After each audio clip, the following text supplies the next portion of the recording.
The Prime Minister's visit to Malaysia. Prime Minister arrived there this evening, or actually in the afternoon.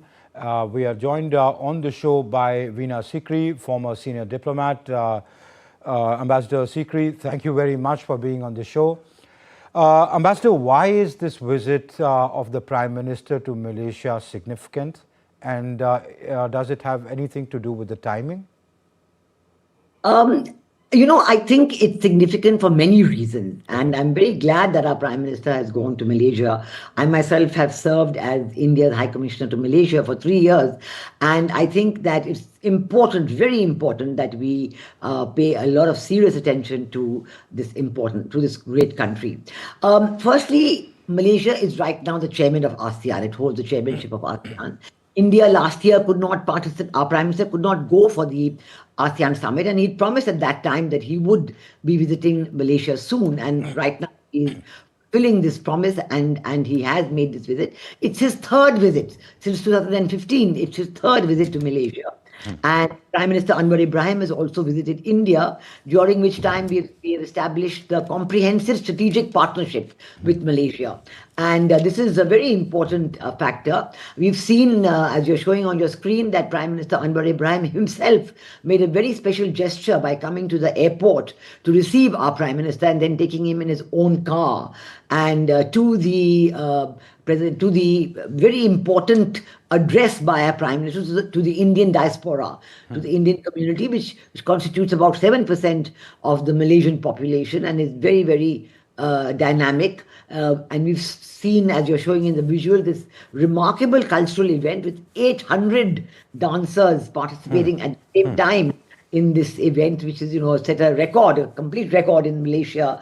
And very, very important how the Indian diaspora is doing so much to maintain their cultural links with India and, keeping up the traditions of... Ambassador, I'll come to the diaspora. I have a question on the diaspora, but from a bilateral point of view, and also, say, because they're the chair, they hold the chair for the ASEAN, from that perspective or in that context, why is this visit significant? What would the two principals, when they talk tomorrow, try and achieve? I think, first of all, as I did say, yes, ASEAN is very important. So there's a bilateral, there's a regional, and I think, the diaspora is there as well. Before I come to ASEAN, I want to talk also a little bit about the bilateral because, I think the Malaysia's economy has grown enormously. And in critical areas like semiconductors and chips, Malaysia has achieved an enormous progress. And I think in itself is very important for India and Malaysia to develop their cooperation in this area. You know that in Malaysia, this sector, this chip sector contributes about 25% of the GDP. And if you add to it the electronics and related sectors, it is about 40% of the GDP. So I think it is quite significant that Malaysia has achieved this. They have, a huge dominance in the assembly of the chips and in the testing of the chips. And, it's known, and Penang, where this industry is concentrated, is known as the Silicon Valley of the East.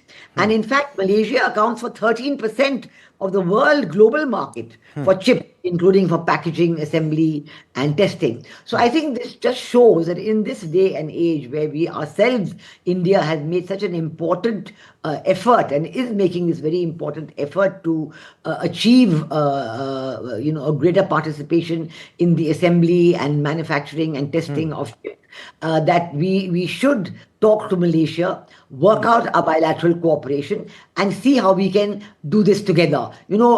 Prime Minister spoke about impact, the India-Malaysia partnership for collective transformation. He gave this important word during his speech in diaspora. And I think this high-tech area of chips and assembly is very significant. So I think that surely this will be looked at in an important way in the discussions tomorrow. And I think the regional area, the collaboration between, let's say, South Asia and Southeast Asia, India's own collaboration with ASEAN. India, has the very closest possible relationship with ASEAN. We are a member of the East Asia Summit. We're a member of, our dialogue partnership has grown enormously with ASEAN, and we're looking at ways to strengthen and develop this partnership. and we really know that the what is happening with ASEAN. For example, Myanmar. Take the issue of Myanmar. Myanmar, as an important member of ASEAN, but shares a huge border with India, land border and maritime border. And we know that the conditions in Myanmar are very difficult. They've been having elections, and the army is in control, as they described as the junta is in control. So But there is a huge, the NUG and so on. So it's very important for India to discuss this with Malaysia and to try and understand what ASEAN, Malaysia, the chair of ASEAN, is doing, and what do they feel, what should be done in this area to bring the situation in Myanmar back to normal. Okay. From a defense and security point of view, how important is it? You call yourselves, we say that we are comprehensive strategic partners, but when it comes to defense, apart from a bit of repairing of ships and training of Navy personnel, not much of defense cooperation is really happening. Yeah. Though they sit on a very important Malacca Strait, which is a choke point, and from a strategic point of view, very, very important for the supply chains, also the wider Indo-Pacific.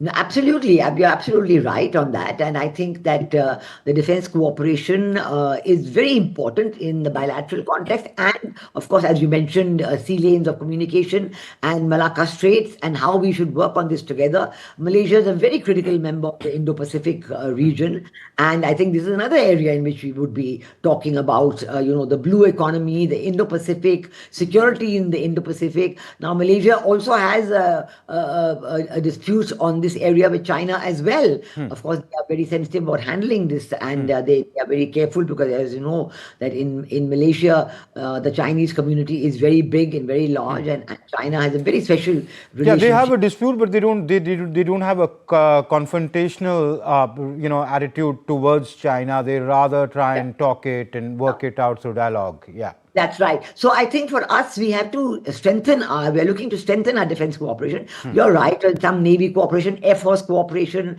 the MiGs, some of their repair facilities and so on has been talked about. It exists also, but it hasn't really grown very much. I am sure that defense and security, energy, which, Malaysia is a huge petroleum and strategic technology. Even renewable energy, Ambassador? Yes. Yes, renewable energy, Malaysia is attaching some importance to this area, and I think some area where we could contribute because we've made huge progress in that. But I think, if you look at it in terms of the contribution of the Indian diaspora, our cooperation as part of the comprehensive strategic partnership in terms of defense cooperation, defense security, maritime security, cooperation in the Indo-Pacific region, and the critical technologies of chip assembly and testing, and learning semiconductors, semiconductors, how we can cooperate with Malaysia in the semiconductor industry and make it grow to mutual benefit. I think these are very, very important areas of our cooperation. We'll have to wait and watch what transpires tomorrow. We'll be watching that and tracking that very closely. Ambassador Veena Sikri, many thanks for joining us for the moment and lending us your insights. Thank you. Thank you. And